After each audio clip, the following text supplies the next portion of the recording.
Well, while I was doing the cam position sensor, my distributor caps and rotors arrived from Rock Auto. They had a good sale on all 4 caps and rotor, the 2 caps, 2 rotors. I think it was $200 for all 4. Let me take a look. And you can see that. 146 for 2 caps and 58 for 2 rotors. So yeah, basically $200 for all 4, which is a steal for Bosch caps and rotors. I ordered those the other day, and they just came while I was doing the cam sensor. So anyway, so we're going to do distributor caps and rotors. I'll show you the one side because the other side is basically the same. Just going to try and set this camera up so you can see. I've already got the front engine cover off, which you don't really need to take out. Well, yeah, actually you do, because it'll keep this from popping up, this plastic. Yeah, I'm still not in frame. There we go. Pull the air breather elbows off of both sides.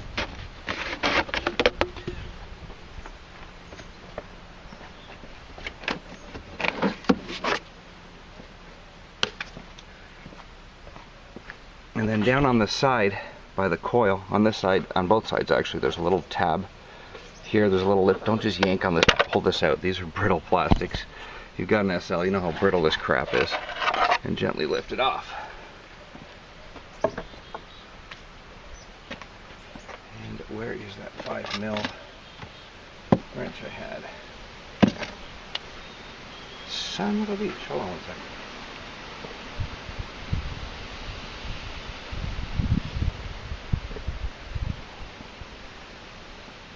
Actually, 1 second, I gotta go back and get another one. Hold on.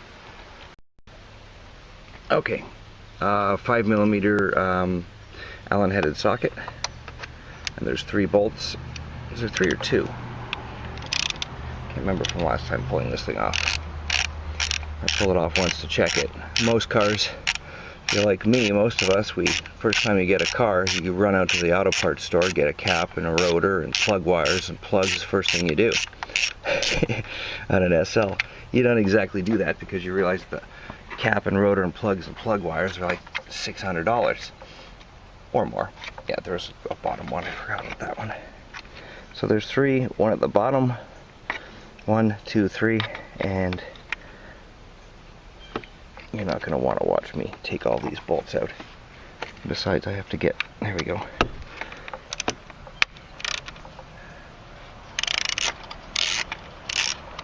Yeah, you don't want to watch me unscrew 3 bolts, so I'll be back when I've got all those 3 off. Hold on a second. Okay, so 3 screws unbolted. I'm going to slowly lift this off. Don't unplug any of the plug wires because you're going to want to remember where those go. Just like on any distributor cap and rotor, you're going to want to remember where they go.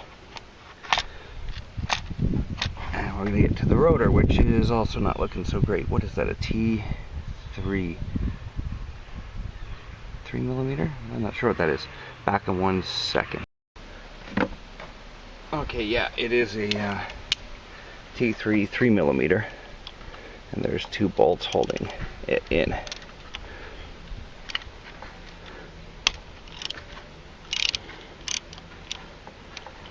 And same as last time, you don't want to watch me unscrewing 2 screws. So when I unscrew those, I will be back. Actually, I was mistaken. There's 3 screws in this. 3mm screws. Bottom one I never saw. I've never taken one of these rotors off before, and new experience for me. So anyway, as you can see, here's the old one. Carbon tracking and stuff on the end. Let's look inside the old distributor. You spin that around. Ooh, nasty. Look at that. Look at the carbon tracking and everything on there. I did pull this apart and look at the rotor, or sorry, the cap, before I ordered new ones, but I didn't pull the rotor off, so I didn't know about the 3mm bolts. So it was a good time to clean up in here.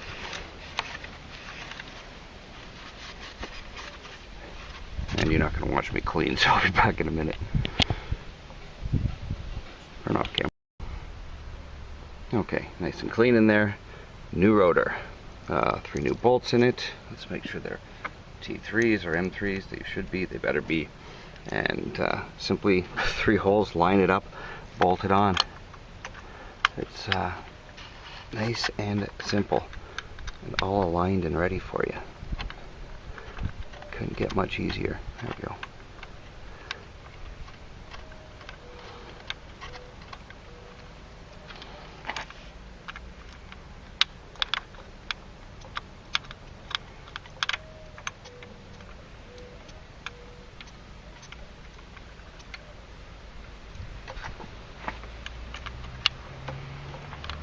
It's always just easiest to do this by hand with the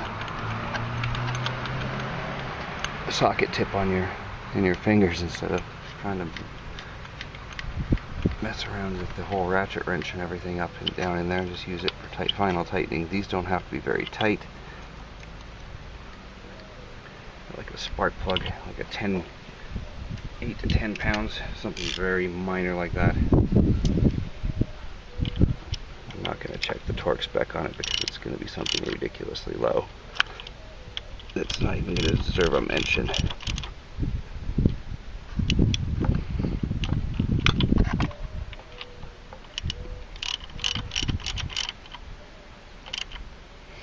Okay. Get out of that little socket. I'll pop open.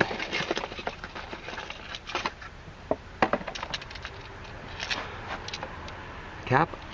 New cap. Nice shiny new. And I'll look to see which way is up. I'm assuming there's only one way these things go on there, and that is this way.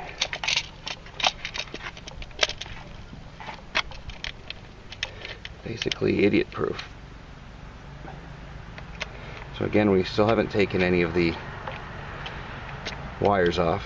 Once we've got this one on and snugged up, then we'll transfer the wires over one at a time. I'll be back in 1 minute once this is all bolted on. This must be getting boring. Okay, now I'm just going to pop the plug wires off one at a time and put them on the new cap where they were. And these things are a bit of a bitch if they've been on there for a while. Best way to pull these off is to push from the bottom. Get your fingers under there and push up from the bottom of the cap. And we're going to match those up one at a time. Actually, I won't bother showing you the whole thing because I'm going to be cleaning these off one at a time because I've got them out in a position where I can clean them because they're usually all hidden in the loom and everything. So I'm going to clean as much as I can of them while they're out here and put them on one at a time. There's not much to this other than pulling one wire off at a time and putting it back on where it came off of the old one. So you see on this one, take a look at which wire we pulled off. No, this was the top. So there's the top. Which one we pull off? We pull off this one on the side, which is that one right there. So again, one at a time, we're going to pop them off and put them on. And I'm cleaning them in between, so I won't show you this whole process. You're not going to want to see it all anyway, even if I wasn't cleaning them. But swap them all one at a time, and we'll be back in a few. Okay, well, plug wires all in and coil wires and stuff back routed and cleaned as best they could from where they go. I'm not going to do a ridiculous anally nuts job, but that's it. Also remember there's numbers on the cap. It'll say left 5, right, whatever right cylinder is for this one, because the left and right are the same. There's 2 distributor caps. So on this bank, this is cylinder 5, and on the right bank it is whatever cylinder. I can't see it, but it's something else. Right 8? I don't know. Whatever. I'm not looking close enough to care. It doesn't matter. I mean, if you keep your plugs in order, you won't have to worry about that. But if you ever do pull them all out and get puddled up, you can. Well, you have to trace your wires back, but well, unless they're numbered like mine are numbered. Oh, right 8. Yeah, that's easy enough, isn't it? Anyway, thanks for watching. I'm just going to put the covers back on and do the other side. That's about all there is to it. Pretty simple. Thanks.